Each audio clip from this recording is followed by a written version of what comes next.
Je suis noir et je suis fatigué.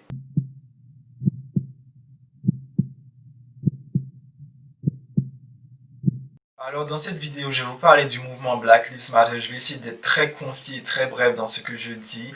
Mais je sais d'avance que la vidéo va être assez longue. En tout cas, je crois que la vidéo va être assez longue. Donc je vais vous faire un chapitrage pour que vous puissiez naviguer entre les sujets selon ceux qui vous intéressent. Mais de mon avis personnel, regardez toute la vidéo, ça sera plus cohérent pour vous.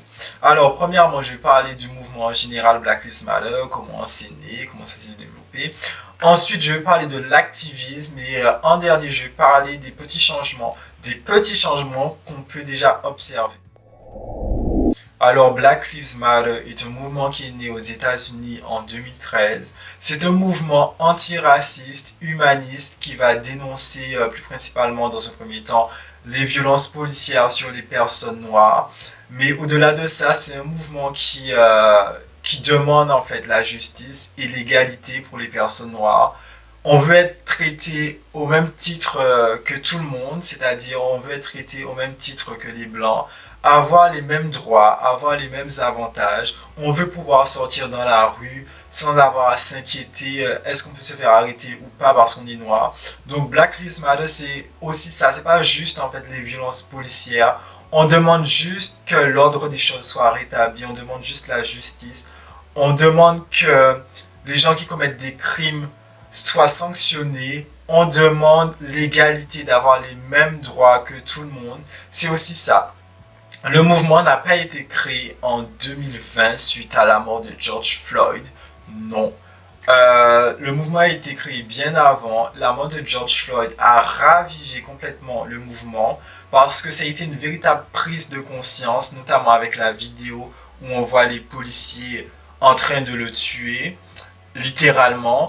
Et les gens ont vraiment pris conscience que ce n'était pas juste un problème de quartier, un problème qu'on entendait comme ça dans l'air, que c'est vraiment quelque chose qui existe. Et le mouvement a eu un effet boule de neige suite à ça. On a recommencé dans le monde entier des manifestations.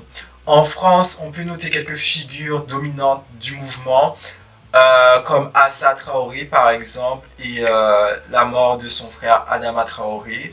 Donc voilà un petit peu ce qui en découle de ce mouvement Black Lives Matter. Autre chose, quand on dit Black Lives Matter, on dit pas Only Black Lives Matter, on dit Black Lives Matter, ce qui veut dire en français les vies noires comptent. Ça veut dire qu'on compte, nous sommes aussi des humains au même titre que tout le monde. On ne revendique pas une supériorité, on revendique l'égalité et la justice pour tout le monde. C'est ce qui en découle. Donc si vous ne vous sentez pas concerné par ce mouvement, ça veut dire qu'il y a un problème. Ça veut dire que si tu ne te sens pas concerné par le mouvement Black Lives Matter, ça veut dire que tu es capable de regarder quelqu'un mourir dans la rue et aller dormir de la même façon le soir et être heureux dans ta vie. Pour moi, c'est ce que ça veut dire. Bref. Ensuite, j'aimerais parler de l'activisme. Alors, le deuxième sujet, c'est l'activisme. Il y a beaucoup de choses à dire, mais je vais essayer de me concentrer sur le principal. Alors, j'aime bien dire que le silence tue et que le silence est une trahison. Pourquoi? Admettons que tu sois victime de violence, que tu sois victime de discrimination, que tu sois victime du système et que tu gardes tout ça pour toi. La situation va te ronger de l'intérieur et à un moment tu vas exploser. Soit tu exploses en bien, soit tu exploses en mal. Ça veut dire que soit tu en peux plus et que ça te monte à la tête, tu penses qu'à ça. Et d'ailleurs, si tu parles pas d'un problème, les gens peuvent pas savoir que ça existe. Si quelqu'un n'avait pas filmé un jour un policier en train de tabasser des personnes racisées, les violences policières, on n'aurait pas su que ça existe. Vous voyez ce que je veux dire? Donc le silence tue parce que effectivement le silence tue vraiment. Il faut parler quand ce genre de problème arrive et la parole apaise la colère aussi. Alors le silence est une trahison. Pourquoi? Parce que cette phrase s'adresse plutôt aux personnes non racisées, à vrai dire, mais elle s'adresse à tout le monde en général. Mais admettons que tu sois témoin d'une situation d'injustice infâme, de violence extrême, et que tu fais rien, que tu en parles pas. Ça veut dire que tu es complètement d'accord avec. La neutralité, c'est aussi la complicité. Si tu vois un meurtre devant toi et que tu dis rien à personne, ça veut dire que tu es d'accord avec ce qui vient de se passer. Il faut pas avoir peur de parler de problèmes, même si ça ne touche pas plus principalement. Moi, je me sens, j'irai pas jusqu'à dire que je me sens légitime de parler de certains problèmes, mais je me sens à ma place, c'est-à-dire que moi aussi j'ai quelque chose à dire, et si tout le monde parle, on peut se faire entendre. Tout le monde a une voix dans ce problème. Le racisme, c'est pas quelque chose qui a été inventé, ok? C'est pas quelque chose de magique. C'est pas apparu comme ça du jour au lendemain. Le racisme, c'est les conséquences d'un système raciste, d'un système colonial, d'un système d'oppression. Donc si toi, par exemple, personne blanche, tu es témoin de ce genre de situation et que tu oses parler, ça veut dire que les gens vont commencer à avoir une réflexion et se dire, ah oui, peut-être que c'est pas top en fait ce que je fais. Même si la personne n'a pas de réflexion, peut-être que demain, une autre personne aura une réaction à ce qui vient de se passer. Donc c'est en ce sens que je dis, le silence est une trahison. Ensuite, c'est un problème qui touche tout le monde. Le problème, c'est pas les noirs vs les blancs. Le problème, c'est pas les arabes vs ci. C'est pas ci vs ça. Le vrai problème, c'est le racisme vs l'humanité. L'humanité vs le racisme. Toute personne dotée de minimum d'humanité a choisi son camp. Alors, ensuite, j'aimerais parler des manifestations en elles-mêmes. Quand on va dans une manifestation, on va défendre une cause. Et le comportement qu'on va avoir lors de cette manifestation va malheureusement déterminer la crédibilité de la cause ou non. C'est pour ça qu'il est très important d'avoir une attitude très positive en manifestation. Et si vous voulez prendre la parole lors d'une manifestation, réfléchissez à ce que vous allez dire 2 fois, ou même plus s'il le faut, avant de prendre la parole. Parce qu'un petit mot, une petite phrase, ça va être détourné par les médias qui sont là pour ça justement. Ils sont là pour détourner notre parole, pour décrédibiliser le mouvement, pour décrédibiliser la cause et justement montrer que l'État est droit dans ses bottes, il n'y a aucun problème. Par exemple, à la manifestation de Strasbourg, à un moment, des gens ont commencé à crier le racisme anti-blanc n'existe pas, ce qui est une réalité en soi. On aurait dû en fait vraiment se concentrer sur le principal. Parce que ce que les médias ont fait après cette manifestation, c'est citer en fait la foule scande le racisme anti-noir n'existe pas. Alors qu'à aucun moment on a dit ça, la réunion justement, la manifestation, c'est justement pour dénoncer le racisme institutionnel, le racisme d'État, les violences policières. Mais ils trouvent le moyen d'écrire le racisme anti-noir n'existe pas. C'était DNA, je crois, qui a fait cet article. Suite à ça, ils ont reçu plusieurs messages, plusieurs plaintes. Ils ont changé l'article et au lieu d'écrire le racisme anti-blanc n'existe pas, ils ont préféré écrire la foule scande liberté. Est-ce que vous voyez à quel point on peut manipuler l'opinion publique avec un article? Donc c'est pour ça qu'il est très important d'avoir un comportement irréprochable. Il est important d'avoir un comportement correct lors des manifestations parce que c'est ce que les gens retiennent. Et par les gens, je veux dire les gens qui n'étaient pas à la manifestation. On va casser une vitrine, les gens vont dire la manifestation Black Lives Matter, ce sont des casseurs de vitres. Ils vont faire des déductions logiques et assimiler un mouvement à une action qui n'est pas représentative de ce qu'on défend. Donc c'est pour ça que c'est très important. Réfléchissez à 2 fois avant de dire n'importe quoi dans des manifestations parce que c'est ce qu'il en ressort. Même si ce sont des trucs, des faits, des vérités générales, mais il faut réfléchir à la façon dont on va le dire. C'est assez triste de dire ça parce que on se censure, il faut réfléchir à tout ce qu'on va dire, mais je pense que c'est comme ça qu'on avance et c'est comme ça qu'on va avancer. Le troisième point que j'aimerais aborder, c'est l'activisme maladroit et l'activisme performatif, comme je l'appelle. L'activisme maladroit, ça va être quoi? Ça va être le classique, vouloir dénoncer le racisme et faire un blackface. Il n'y a absolument aucune cohérence.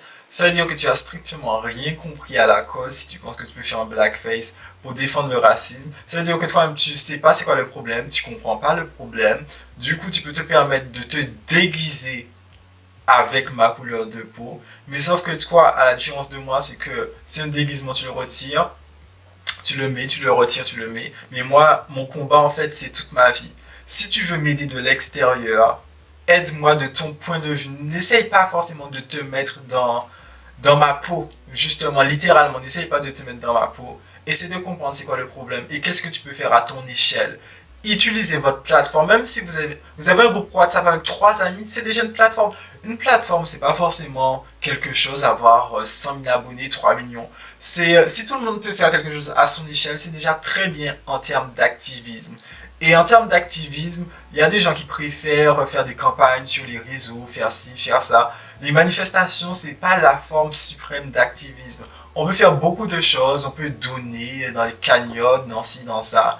Mais voilà, c'est pour vous dire qu'il n'y a pas une forme d'activisme parfait. Chaque personne peut faire quelque chose à son échelle.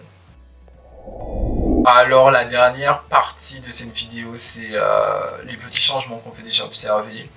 Comme petit changement, pas si petit que ça, c'est l'emprisonnement des meurtriers de George Floyd, c'est déjà très bien.